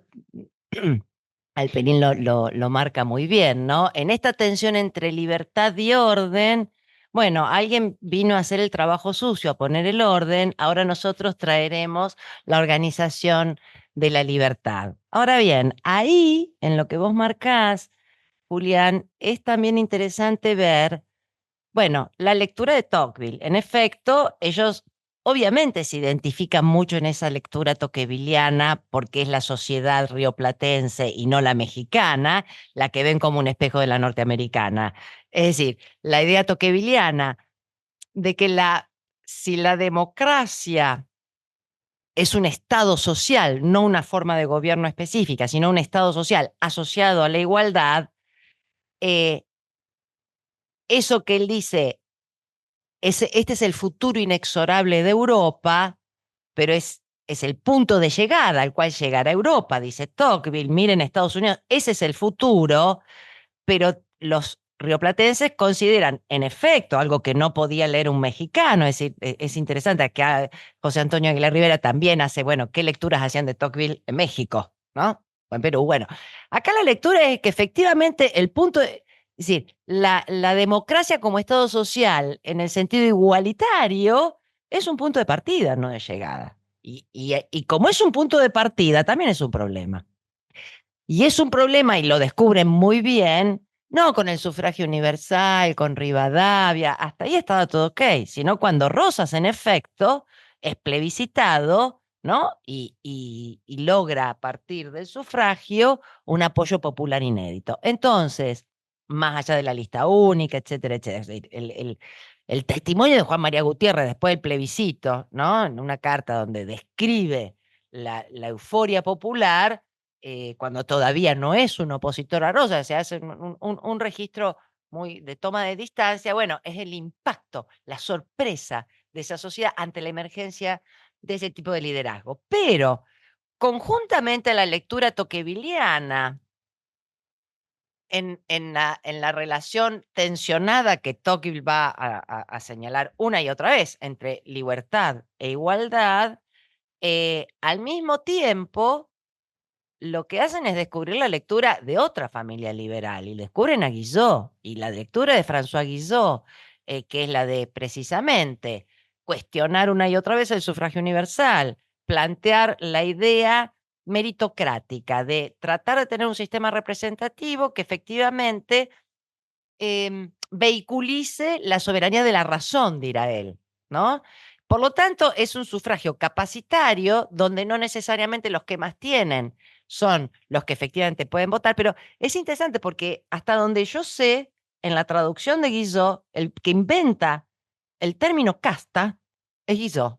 O sea, el que lo usa para denunciar precisamente a aquellos que han hecho de la revolución su propia carrera política, ¿no? Entonces, bueno, Echeverría lee a Guizot, parafrasea a Guizot y dice, el peor instrumento para esta demagogia ha sido el sufragio universal que elevó al tirano, a Rosas. O sea, la generación del 37 no solo lee a Tocqueville, lee también al liberalismo francés que está intentando limitar el poder de la soberanía popular o del expediente técnico de las mayorías, ¿no? De hecho, Alberdi, su proyecto era calificar el sufragio. Todos se dan cuenta que sobre eso no hay vuelta atrás. Sobre la conquista de ese derecho no hay vuelta atrás, digamos, como de tantos otros. Muy interesante. Ahora sí, tanto del más allá del Zoom como quien esté acá, si tienen alguna pregunta para Marcela, está abierto el micrófono.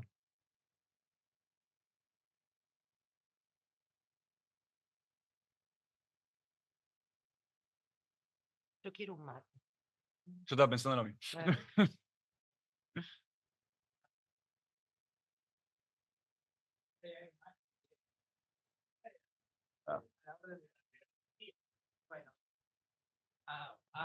Bueno. Claro. Sí, porque si no, yo que estuve en la otra desde allá, si no, no sabes qué están ¿Se preguntando. escucha ahí? Bien. ¿Del más allá escuchan? Sí, si no, hablo fuerte, no hay problema. Hay la mano levantada en la escuela normal, así que después podemos Bueno. Sí, tomarlo. sí, se escucha, se escucha. Perfecto. No, antes que nada agradecer esta instancia, la verdad que es muy lindo y es muy enriquecedor realmente poder darse esta charla. Yo una pregunta no demasiado profunda en realidad, un poco pensando en ese momento en el que Rosas, en esa primera derrota de Rosas frente al Congreso de Buenos Aires, y en toda esta lógica de decir, bueno, tratar de construir un orden constitucional para la provincia y efectivamente buscar la manera de evitar que se construya un proceso dictatorial en el sentido romano dictatorial, un poco, si esos agentes, si esos diputados, si se quiere, de la provincia de Buenos Aires, se entendían a sí mismos más liberales que Rosas, o si se pensaban en esos términos, digamos, como con una diferenciación clara entre lo que era Rosas y lo que eran ellos, y si esa palabra divisoria tiene que ver con el liberalismo o no para ellos, ¿no? Sobre todo pensando en que después, con esta idea de un Rosas que construye una retórica que está centrada en la religión católica, pero que al mismo tiempo no termina de dar por tierra con las instituciones republicanas de la provincia, si ellos, aún en ese momento, trazan una división clara entre liberalismo y no liberalismo frente a Rosas, sobre todo pensando en esto, en un país que estos son todos liberales, ¿no? En efecto, por eso digo, ese es el gran momento del debate liberal, porque trazan esa frontera. Trazan esa frontera y entonces empiezan a enfrentar al discurso del republicanismo clásico y la situación de excepcionalidad para establecer un estado de excepción desde el discurso liberal y en algo muy interesante también. No necesita, dice, facultades extraordinarias. Con las facultades ordinarias que ya tiene el Poder Ejecutivo es suficiente. E insistirán mucho en esto y hasta tal punto es la insistencia de los diputados, pero básicamente de la prensa periódica afín a los grupos liberales del federalismo, porque estamos hablando siempre de los federales, digamos, los unitarios ya están súper exiliados, están fuera del debate, escriben desde el exilio, pero digo, en Buenos Aires, ahí empieza a marcarse una frontera entre lo liberal y lo no liberal, digamos, y es interesante ahí ver la cuestión de las facultades extraordinarias y digamos, lo que yo decía, ¿tiene los poderes ordinarios para poder decir cuál es la situación de excepcionalidad? Preguntan, ¿no? Esto, después vuelvo sobre el presente con esto, pero porque es pura ingeniería política al mismo tiempo. Y entonces ahí lo que uno advierte es que en el año 34, cuando él vuelve como el héroe en el desierto, cuando nadie duda en decir que es el único que puede salvar a la patria y que tiene que ser el gobernador, y él, ¿no?, pone en marcha la renuncia porque no le dan las facultades extraordinarias, es porque las facultades extraordinarias, como sintagma, se convirtió en un tabú, en un boomerang. Nadie se atreve, y este es el punto. Nadie se atreve a pagar el costo político, porque, digamos, para ver en el barro de la política el uso de los lenguajes, lo tenemos que medir en términos de cómo están pensando los tipos de los costos de la política. ¿Cómo sale del laberinto por arriba Rosas para no pagar el costo de que le deleguen las facultades extraordinarias, como que de hecho lo hace en la ley del 7 de marzo la sala de representantes, ¿no? Doblegan a la sala finalmente, ya ha quedado vaciada de los cismáticos, le dan la suma del poder público y él dice, no las voy a aceptar si no es a través de un plebiscito. Esa es la manera de no pagar el costo político, salir del laberinto por arriba. Digo, para pensar en historia política y el uso de los lenguajes y los dispositivos, nada, tratar de meternos.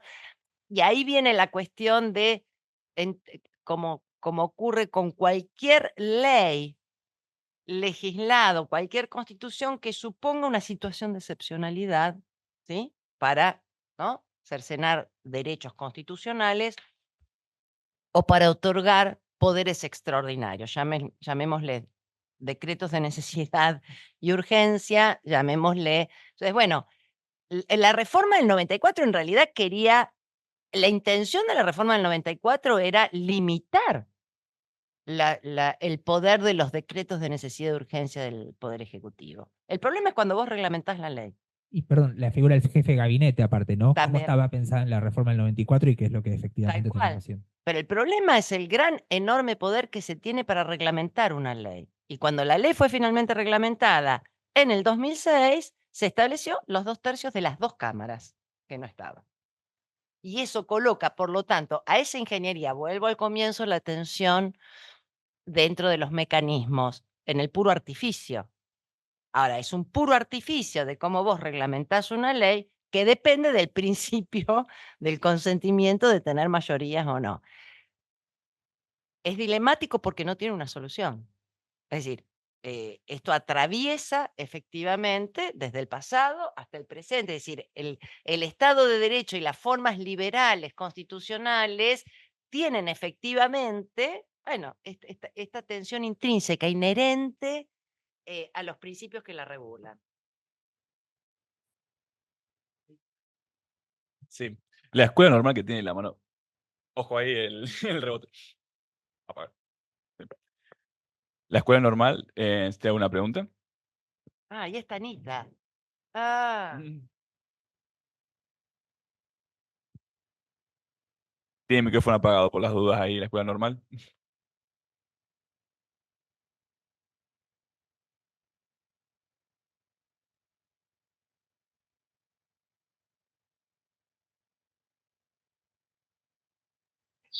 ¿Me escuchan? Ah. ¿Me escuchan? ¿Sí? Un ¿No? poquito más fuerte. ¿Ahí me escuchan? Sí. sí. ¿Sí? Porque yo no los escucho a ustedes, tengo que hacer toda una ingeniería política muteando el televisor porque si no se acopla. Bueno, bien.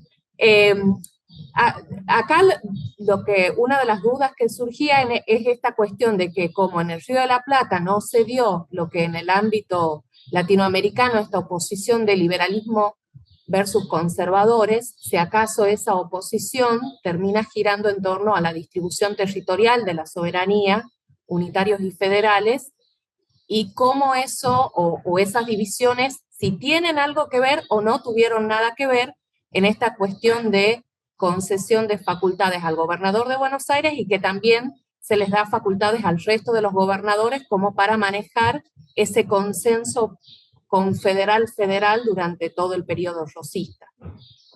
O sea, ¿qué tanto tuvieron que ver esta concesión de facultades extraordinarias y esta pelea entre unitarios y federales en la cuestión de manejarlo vía facultades extraordinarias para mantener ese consenso durante el periodo rosista, de la Confederación Rosista? Sí, ahí hay una idea de orden, Ana, por sobre la idea de libertad y que va a estar alimentándose y nutriéndose permanentemente de la idea de amenaza, de la república en peligro, ¿no? De la guerra, de las disputas facciosas. O sea, siempre la idea de orden por sobre la amenaza de una anarquía. Digamos, ese es, como sabemos, es la oposición clásica de aquella época. Por cierto que el Río de la Plata no es la excepción de las facultades extraordinarias o de poderes de excepción. Toda Latinoamérica esto había ocurrido.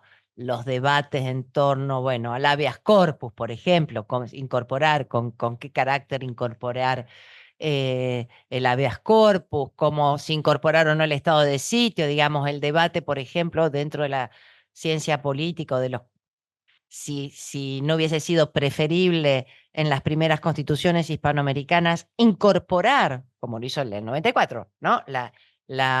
Constitucionalizar los poderes de excepción precisamente para limitarlos constitucionalmente. Y al no le. Es decir, ahí hay la hipótesis de Aguilar Rivera es que lo llamó la hipótesis del manto liberal, ¿no? Uno de sus libros es un politólogo, historiador mexicano. ¿El manto liberal en qué consistía?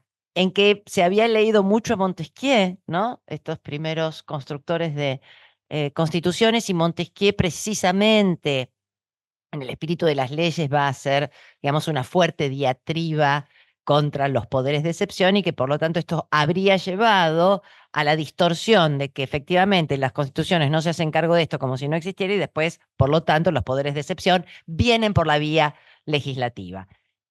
Ahora, sin duda que tampoco contribuía, como vos decís, Ana, a la extensión de una idea de orden y de una figura, digamos, en el marco confederal, que lo obligaba a Rosas permanentemente a estar negociando con los gobernadores, que como vos bien decís, también gozaban, muchos de ellos, como Heredia, de poderes extraordinarios, pero al mismo tiempo este fue el diseño sobre el que Rosas pivoteó permanentemente para construir su poder territorial en el conjunto, es decir, no constituir el país y mantener esta situación confederal de hecho que, como Natalio Batana lo llama, es una gran confederación ejecutiva. Esa es ¿no? Pero no, la verdad es que no puedo responderte más que eso.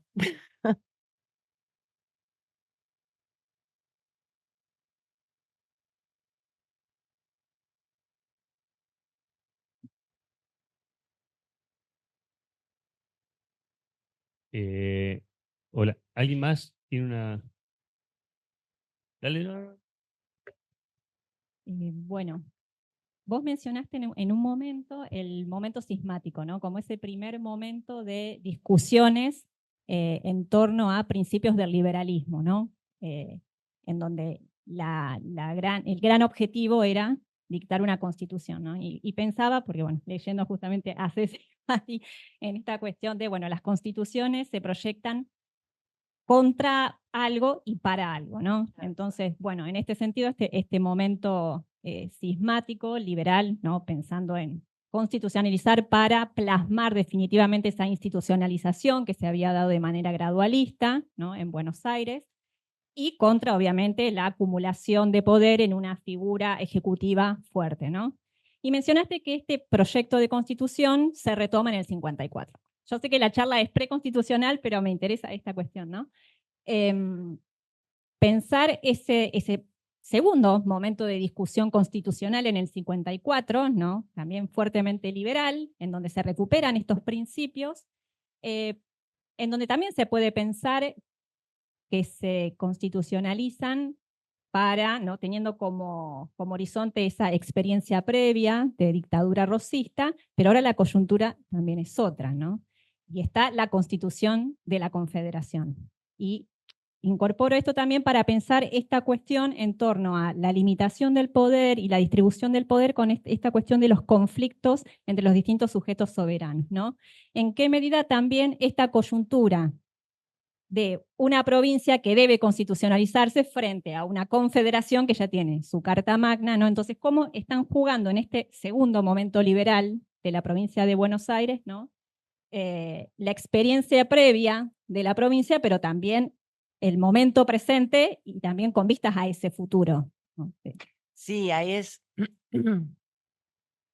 Por un lado, la Constitución del 53, como sabemos, no tiene antecedentes en el derecho comparado, va a establecer ese famoso artículo 29, prohibiendo, es decir, obligando al Parlamento a que se ate las manos, prohibiéndole que delegue sus propias atribuciones, ¿no? Entonces, prohibiendo tanto el Parlamento Nacional como las legislaturas provinciales delegar facultades extraordinarias.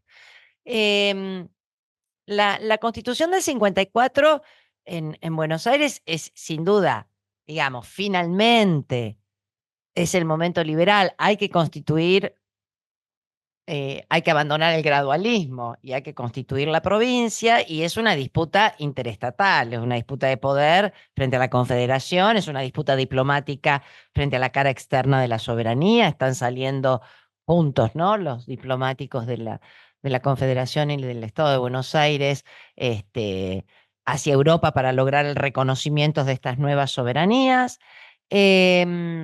Entonces, lo interesante allí, en ese contexto, no sé si en el resto de las constituciones provinciales que se van a dictar a partir de 1853, antes son todas unicamerales, pero lo que establece la Constitución del 54 de Buenos Aires es esta novedad de la bicameralidad a nivel provincial. En gran parte porque se están pensando, ¿no?, como un Estado que está compitiendo con la Confederación, pero a la vez crean un sistema demencial en cuanto a qué representaba el Senado de la provincia de Buenos Aires, a qué territorios, a qué habitantes, algo que continúa hasta hoy. Es decir, no se sabe bien a qué representan, como saben, los senados provinciales, o en todo caso, menos en el de Buenos Aires, porque, porque no representan a los partidos, acá representan a los departamentos, por lo menos, digo, es un territorio inexistente, pero sin ninguna entidad. Pero lo que la bicameralidad en los sistemas republicanos americanos, sabemos, bueno, venían a resolver las demandas de autogobierno de los cuerpos territoriales. Entonces, ahí es un punto que me parece interesante el de la... Y después el otro punto interesante es algo también que resulta raro, es quién asume el poder constituyente. La Sala de Representantes de 1821, la primera que se forma después de los ensayos de la Sala de Representantes de 1820, se declara constituyente y nunca presenta proyecto alguno de constitución. En el 33, cuando los cismáticos deciden presentar un proyecto constitucional, deciden reasumir el carácter constituyente de la Sala declarada hacía 12 años. Es decir, nadie los había votado en esa sala para hacer un poder constituyente. No existía reglamentación alguna que estableciera que una legislatura podía efectivamente asumir el carácter constituyente, que existen constituciones en tal sentido. Bueno, y en el 54 ocurre lo mismo. No llaman una convención constituyente, sino que reasumen el poder constituyente de 1821 y dictan la primera carta provincial. Ya en los años 70, la reforma constitucional de la provincia, ahí sí, digamos, va a tener una convención específica bueno, que va a contar con las letrados y políticos más brillantes, digamos, esa convención, ¿no?, que va a durar 3 años hasta la Constitución del 73. Pero, bueno, no soy especialista en el tema pero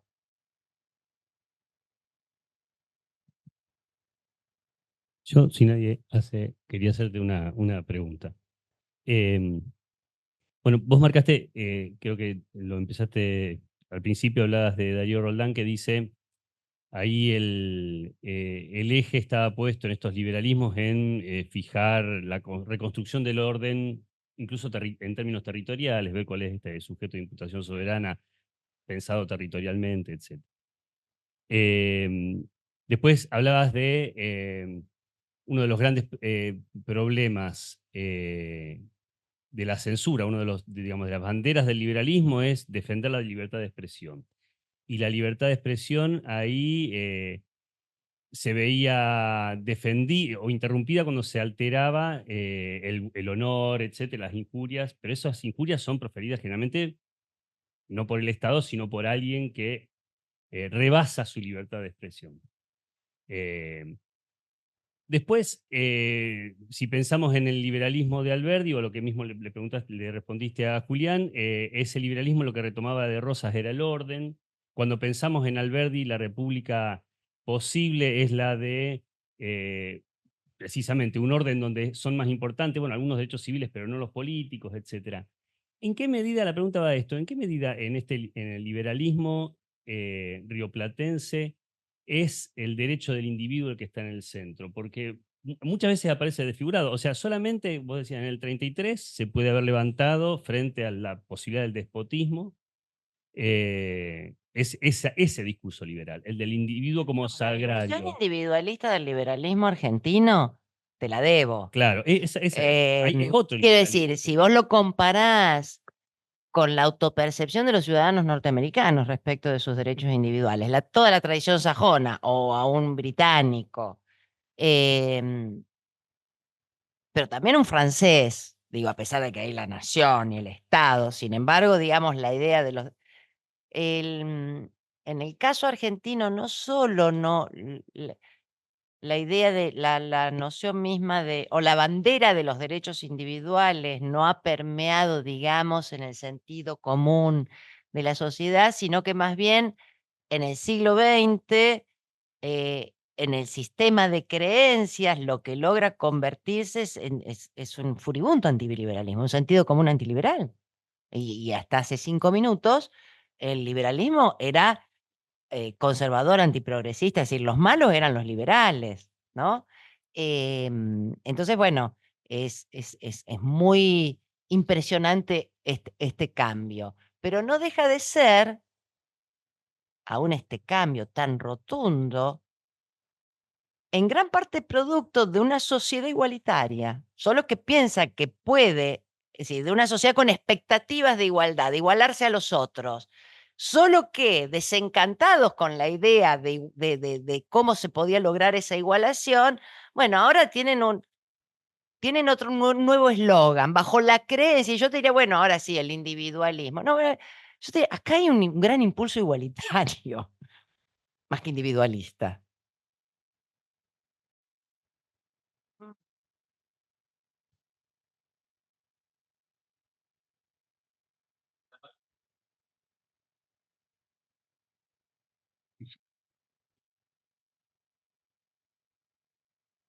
Ahora sí.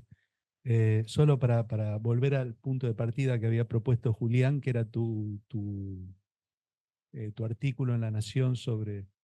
Pero yo pensaba cuando Julián empezaba a hablar y mencionaba ese artículo, digo, es cierto que en febrero uno podía percibir las cosas que vos percibías, no deja de ser notable de todos modos que todavía ese artículo sea vigente. Sí.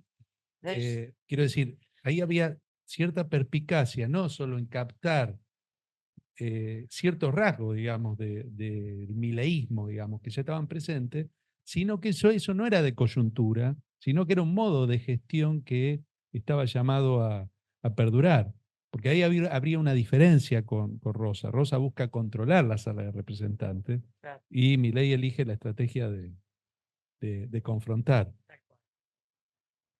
¿Qué pasa si uno lo piensa en un sentido un poco más amplio, ¿no? Del caso de Milei particularmente, sobre los rasgos de ciertos modos de gobernar y de ejercer la autoridad de Rosas, o del rosismo, que están en una tradición política de larga duración? Porque, es decir, por ejemplo, en cierta concepción unanimista, como ideal político, que son previos a Rosas, pero que uno ve a lo largo de la política del siglo XX, en el modo de pensar las relaciones con el Parlamento, ¿no? Y de cómo subordinar el Parlamento, es decir, la idea de que no alcanza con que el presidente tiene poderes para, incluso legislativos, sino que al mismo tiempo tiene que controlar al Parlamento, y cuando eso no sucede, genera mucha tensión. Le Ujú. pasó a Irigoyen con la oposición que tenía en el Senado, etcétera. El ideal es tener mayoría, digamos, en ambas cámaras, si no, es muy difícil gestionar políticamente.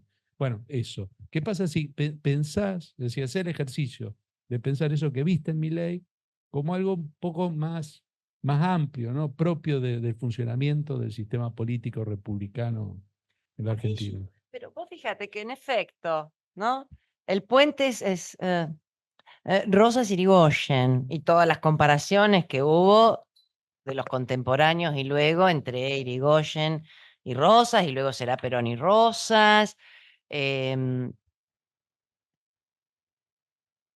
pero está la segunda mitad del siglo, es decir, hasta Irigoyen, en donde los nuevos estudios sobre parlamentarismo y sobre poder ejecutivo lo que estarían mostrando en realidad es un juego mucho más negociador, donde las mayorías y las minorías van a ser inestables, fluctuantes.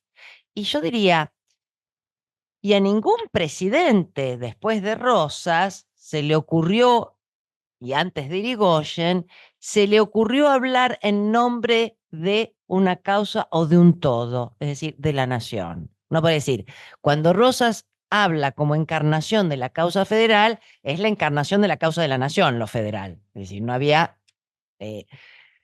Irigoyen hará lo mismo, es decir, esta cuestión del unanimismo. Y ahí recordaba, volviendo a la idea del poder ejecutivo, Pierre Manent escribió un clásico libro sobre historia del pensamiento liberal occidental. Y toma los clásicos, ¿no? Desde Aristóteles hasta los decimonónicos. Y, y cuando llega a los contractualistas, dice, bueno, cuando se inventa la República moderna, en realidad el eslabón más débil de esa ingeniería política es el poder ejecutivo. Y es el más débil porque en efecto la soberanía popular reside en el coro de voces y en la pluralidad de voces que es el poder legislativo. Ahora bien, dada esa devaluación inherente que tiene el poder ejecutivo, el problema que puede existir es cuando ese poder ejecutivo decida hablar y pasar por encima de en nombre de un sujeto histórico, el pueblo, la nación. Bueno, y esto obviamente que lo identificamos con los fenómenos del siglo XX y con distintas variantes después en el XXI. Por lo tanto, yo no sé si hay en la historia argentina, lo que podríamos decir, una tradición que con sus variaciones atraviesa los dos siglos hasta el presente, porque está, digamos, 1853 hasta 1916, digo, ahí la relación de cómo se hace política y de los poderes es bastante más variada. Lo mismo podríamos decir, digamos, a lo largo de los 40 años de la democracia, o, en fin. Pero claro, si uno lo mira en perspectiva, eh, advierte que en efecto, más allá de las ideologías o de los posicionamientos, esa tradición unanimista, que algunos llamarán populista, no importa, digo, em, parece una marca registrada, sí. Ahora, eh, siempre me da como un poco de miedo decir, bueno, ahí hay una tradición muy, no lo sé, qué sé yo, no lo sé.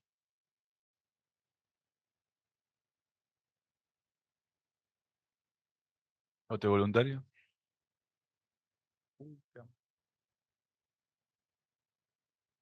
¿No? Finalizamos acá.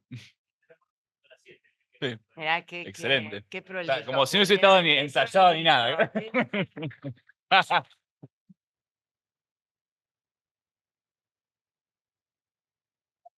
No, para nada. Gracias, me encantó volver. Así, de vez en cuando. De visita. Gracias. Y gracias a los que estaban allá.